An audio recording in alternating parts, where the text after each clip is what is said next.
Raph? Raph? Raph? Ouais, salut? Ouais, salut. Ta chaîne YouTube? Oui, ma chaîne YouTube, ouais, c'est ma chaîne, je connais ça.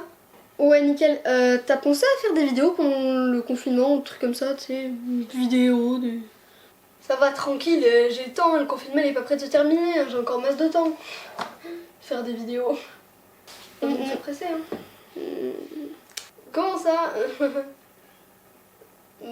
Non. On est déconfinés.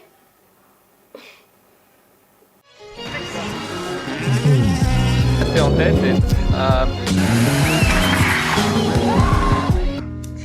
That late? You know, you smoke too much of that shit. That shit's gonna rob you of your ambition. Not if your ambition is to get high and watch TV. Ain't no time for faking jacks. Stop faking jacks. Brothers who fake jacks get laid on their back.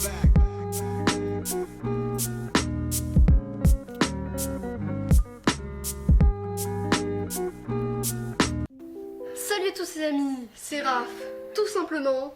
Et aujourd'hui, on se retrouve dans ma vidéo setup 2020.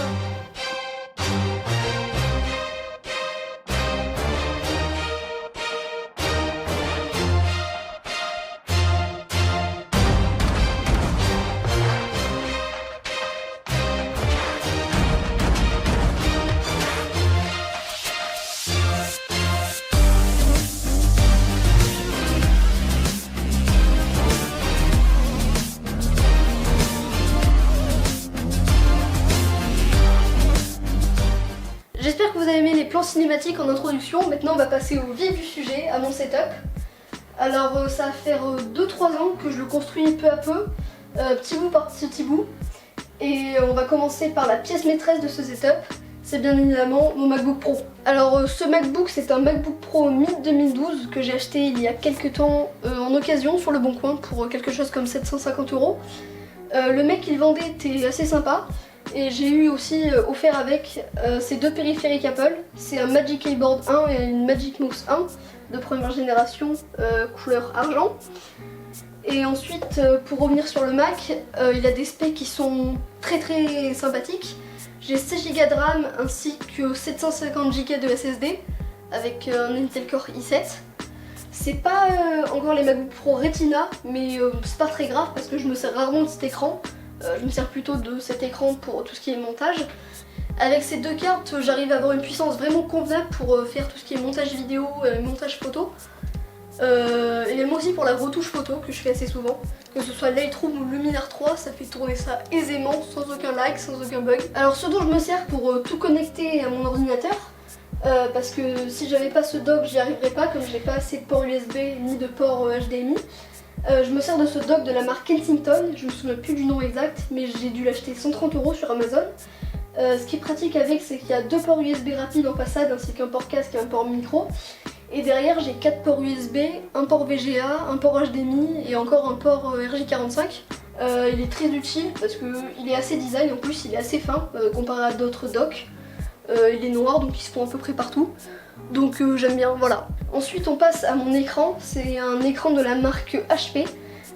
C'est un écran 24 pouces EA, si je me souviens bien de son nom. C'est pas un écran 4K ni un écran Adobe RVB P3 parce que ça sert à rien. C'est pas un écran gaming non plus, c'est vraiment un écran bureautique. J'ai réussi à faire un calibrage qui ressemble à peu près à l'écran de mon Mac au niveau des couleurs pour que ce soit à peu près pareil. Je le trouve assez cool, même si des fois j'aimerais bien le remplacer par un écran Samsung. Que les 32 pouces assez larges. Pas les 39 pouces parce que vraiment il prendrait toute la taille du bureau, mais un 32 pouces ultra wide. Et concernant comment je le branche, celui-là il est connecté en câble HDMI directement à mon Mac parce qu'il prend le seul port DisplayPort qu'il y a dessus. C'est un câble que j'ai acheté sur Amazon qui est assez joli, qui est tressé bleu marine. Et ensuite on arrive à ce que j'aime le plus dans mon setup. C'est bien évidemment ma tablette graphique de la marque XP Pen. Alors c'est une XP Pen Artist 13.3 Pro, c'est-à-dire que c'est un écran de 13 pouces. Et ce qui diffère de la version normale avec la version Pro, c'est que j'ai plus de boutons sur le côté et j'ai également cette molette rouge qui est très utile parce qu'elle peut me servir à la fois à zoomer et dézoomer sur Photoshop quand je dessine, mais aussi des fois si je peux la configurer différemment, à changer la taille de mon pinceau. Donc elle est vraiment géniale. Comparée à la version normale, l'écran est d'une qualité incroyable. L'autre, l'écran était très très fade. Là il y a vraiment une bonne colorimétrie et c'est assez agréable quand on dessine de ne pas avoir un écran de tablette Samsung de 2009. Ensuite on en vient au son. Mon micro, c'est un Bird UM1, c'est un micro entrée de gamme. Il coûte 90 € sur Amazon. C'est vraiment le micro que 80% des youtubeurs débutants ont dès que tu veux faire du son à peu près correct. Il est monté sur un pied de la marque Neewer. C'est le pied à 20 balles sur Amazon. En fait ce pied c'est quand t'as pas les sous pour te payer un Rode PSA1, tu prends celui-là.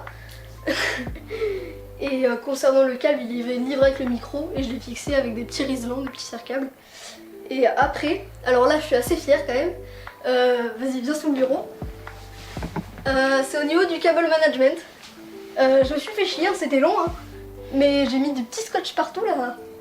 Et en attendant, quand tu te lèves, tu vois aucun câble. Je suis vraiment fière de moi pour le coup. Hein. Donc du coup, tout passe sous le bureau et ressort là-bas et va se connecter soit au dock, soit à mon ordi. Alors pour finir un petit peu tout ce que je mets sur ce bureau, donc j'ai parlé un petit peu de tout et pour finir, ça c'est un support de casque de la marque Neewer je crois aussi, non de la marque Newbie. Et en fait juste là il est noir mais il est noir un peu dégueulasse parce que je vais vous expliquer. Je l'avais commandé en finition argent, un petit peu comme le Mac pour que ça soit assorti. Sauf que la bonne surprise que j'ai eue c'est que quand je l'ai reçu, ça c'était blanc. Ça c'était blanc et ça c'était un effet argenté du bled. Donc j'ai pris une Posca et je l'ai repassé en noir. Donc ça se décolle. J'essaierai de le faire à la bombe quand j'ai une bombe. Mais bon, en attendant ça fait le taf. Voilà, il était comme ça en dessous et ici. Donc si vous voulez ce pied, je vous mettrai le lien dans la description. Prenez-le en noir, c'est un conseil. Et sinon le casque que je viens mettre sur ce pied, c'est le SteelSeries Arctis 3, c'est pas la version Bluetooth. C'est un casque filaire, c'est pas très grave, parce que de toute façon quand je suis sur mon bureau je bouge pas. Les basses sont assez sympas, c'est très confortable parce que on n'est pas directement sur quelque chose de solide, c'est une lanière qui est un petit peu extensible. Donc quand on le met sur la tête, c'est vraiment très confortable, donc c'est nickel. Ah oui, j'allais oublier, je pense que vous l'avez vu depuis le début de la vidéo, mais mon Mac il n'est pas posé directement sur le bureau, il est légèrement relevé. Alors en fait, j'ai pas acheté un support exprès pour Mac, je me suis simplement réutilisé le support qui était livré avec la tablette pour le mettre là. Parce que moi, la tablette, quand je dessine, il faut vraiment qu'elle soit assez inclinée. Donc ça, c'est un support d'iPad. Sauf que le problème qu'un support d'iPad, c'est fait pour un iPad. Donc c'est pas très stable. Et des fois, si tu le places mal, elle tombe. Donc voilà, exactement comme ça. Donc faut un peu la tenir quand on dessine. Mais sinon, je vais voir si je peux investir dans un vrai support pour tablette graphique parce que là, ça devient un peu compliqué. Ensuite, si on passe un petit peu plus sur le côté, en fait mon bureau il est en deux parties. Il y a clairement cette partie là qui est faite pour tout ce qui est ordinateur et montage. Et j'ai une deuxième partie qui est là un petit peu plus pour dessiner et pour faire tout ce qui est créativité. Donc là-bas, je me sers de l'espace de rangement là-bas pour stocker tout mon matériel de dessin, mes crayons, mes feutres, des feutres là-bas, etc. Là c'est le livre des 7 merveilles d'Annie Brancaleoni qui est très cool. Et ici ça c'est un des derniers ajouts à mon setup. C'est une map monde, un petit peu effet rustique et en bois, que je trouve très belle. Elle va nickel dans mon setup et en plus avec le livre en bas c'est parfaitement dans le thème donc c'est nickel. Sinon en termes d'autres appareils technologiques comme téléphone, j'ai un iPhone 6S en 128 Go. J'ai aussi des AirPods qui sont vraiment les écouteurs les plus incroyables du monde. Il suffit de les mettre dans tes oreilles et tu peux écouter de la musique. Sinon je sais pas trop combien de temps va durer cette vidéo, mais comme je sais que vous allez pas partir sans parler de prix, parce que je vous connais, hein, on va parler un petit peu de ça. Alors ce MacBook, j'avais regardé les specs, en neuf il coûtait 2800 € avec sa capacité, sachant que j'ai changé le stockage et j'ai rajouté de la RAM, c'est ça? On a rajouté de la RAM, on est passé de 8 à 16 et de 500 à 750 Go. Et aussi un disque dur normal, un disque dur SSD qui est beaucoup plus rapide et meilleur en fait. Ensuite cet écran, c'est un HP 24, c'est un des premiers prix à la Fnac. Il est dans les 120-130 euros. Pour finir, la tablette graphique, elle est dans les environs de 350 euros sur Amazon. Ça dépend parce que Amazon fait souvent pas mal de promos.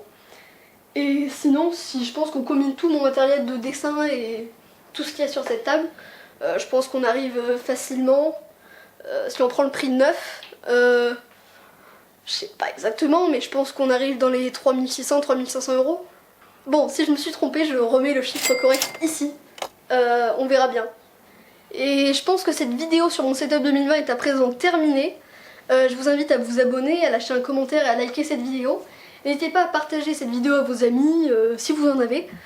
On se retrouve très prochainement pour une seconde vidéo setup qui concernera cette fois-ci tout mon matériel audiovisuel tel que mes appareils photo, mes micros, tout ce qui est éclairage et batterie. On se retrouve très prochainement. C'était Raph. Ciao!